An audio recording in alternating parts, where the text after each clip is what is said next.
Check it out! Gusto mo bang malaman kung paano gawin to? So, narito guys ang tutorial. Bali mag-prepare lang kayo ng dalawang video, kaya naman guys, dalawang picture katulad niyan. Tapos, open nyo guys yung CapCut at i-click nyo yung new project. Dito sa gallery, piliin nyo guys yung dalawang video, kaya naman guys, dalawang picture na gusto nyong edit.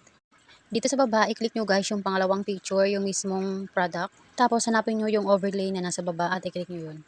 At pag na-overlay na guys yung pangalawang picture, diinan nyo siya gamit yung daliri nyo at dalhin nyo siya dun sa pinakaunahan para magpantay siya sa unang picture. Tapos, i-click mo yung pangalawang picture.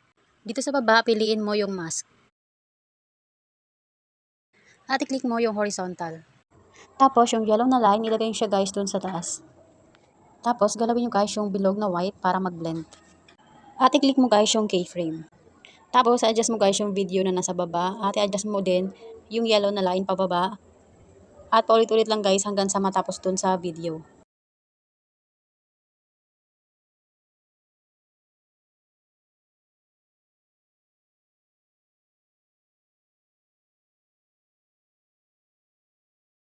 Check it out!